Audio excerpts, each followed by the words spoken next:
Christmas Eve and New Year's Day are special times for mankind to celebrate, to party and ring in the joys and blessings the new calendar year brings. But not for pooches and pussigatos who dread the booms, bangs, and wallow in misery amid all that noise beginning tomorrow night.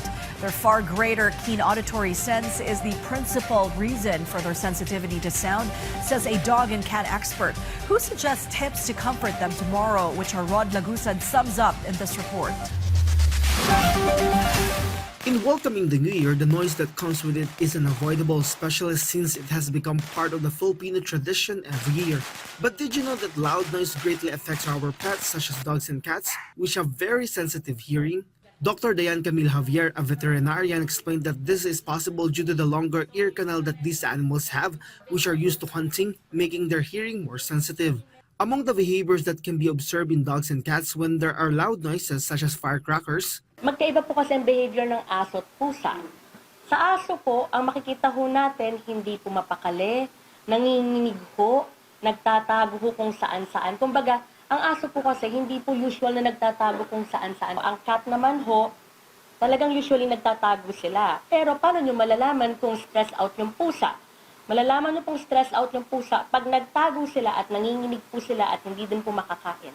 For ferret Angelica, her strategy is to play music and stay inside the room with her pet when welcoming the new year. Nandun din ako sa loob ng kwarto kasi mas na may separation anxiety kasi siya pag di niya ako nakikita. And then at the same time, dinadamitan ko siya. Basta may parang wrap siya para medyo comfortable. And then, minimake sure ko na lang din na nakakain na siya. Angelica also shared that it is only the second time her pet Kisses, a half Pomeranian and half Shih Tzu, will be welcoming the new year, which is why it is important for her to keep a close eye on her. Dr. Dayan also shared tips that can help reduce the noise pets hear and help calm them down. One of these is using an ear wrap, which covers the ears to lessen the noise from firecrackers.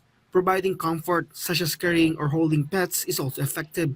Kumbaga parang baby na nagsusumbong sa nanay or tatay na natatakot ako. So the more na nabubuhat sila nung fur parent nila, the more na nararamdaman nila yung comfort na safe ako kahit ganyang kaingay, walang mangyayaring masama.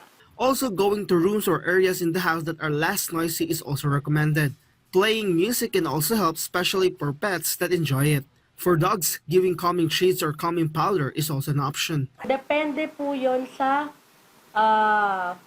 behavior ng ating alaga. Kasi may iba po effective ang calming treats or calming powder. May iba po hindi effective yon. Ang effective is yung ear wrap. May iba naman ang effective is to be with their fur parent. Ang iba naman yung nandun sa room or merong music. So depende po yun sa alaga natin. Parang tao din po yan. Meron silang choice kung saan sila mas comfortable. Dr. Javier explained that fur parents know their pets best, where they feel most comfortable, and what helps them most during noisy New Year celebrations. Rod Lagusan from the National TV Network for a New and Better Philippines.